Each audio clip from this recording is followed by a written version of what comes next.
সাভারে গত ৬ মাসে ৬টি হত্যাকাণ্ডের ঘটনায় গ্রেফতার হওয়া সবুজ শেখ ওরফে মশিউর রহমান সম্রাটকে নিয়ে একের পর এক চাঞ্চল্যকর তথ্য বেরিয়ে আসছে। স্থানীয়দের কাছে মানসিক ভারসাম্যহীন হিসেবে পরিচিতি পেলেও তদন্তে উঠে আসছে তার দীর্ঘ ও ভয়ঙ্কর অপরাধের ইতিহাস।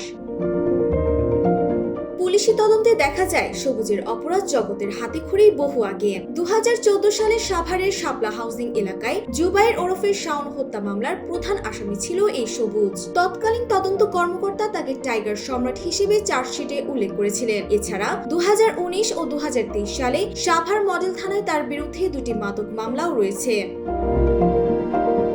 সাভার মডেল থানার পরিদর্শক মোহাম্মদ হেলাল উদ্দিন জানান, সবুজ অত্যন্ত কৌশলী। সে বিভিন্ন সময় শাপলা হাউজিং, আরমানিটোলা ও আটি বাজারের মতো ভিন্ন ভিন্ন ঠিকানা ব্যবহার করলেও দৃঢ় বন্ধনের আস্থায় শক্তিশালী স্টিলের আরেকটি নাম জেডএসআরএম কখনো বাবার নাম পরিবর্তন করেনি। সে রাতে ফুটওভার ব্রিজে ঘুরে বেড়াতো এবং ভবঘুরে মানুষদের লক্ষ্যবস্তু বানাতো। তাদের ফুসলিয়ে নির্জন স্থানে নিয়ে হত্যার পর লাশ পুড়িয়ে প্রমাণ নষ্ট করাই ছিল তার ধরন।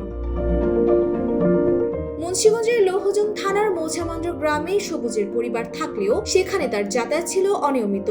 স্থানীয় ইউপি সদস্য সোহেল খান জানান, মাদক ও চুরির কারণে প্রতিবেশীরা তার উপর অতিষ্ঠ ছিল। সর্বশেষ একটি অটোরিকশা চুরির সময় চালককে মারধর করে সে এলাকা ছাড়ে। তদন্ত সংশ্লিষ্টরা মনে করছেন, মানসিক অসুস্থতার আড়ালে এটি তার সুপরিকল্পিত কোনো অপরাধ তথ্য কিনা তা পর্যবেক্ষণ করা হবে।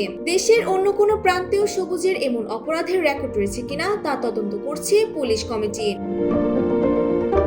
ডেস্ক রিপোর্ট, জয় জয় দিন।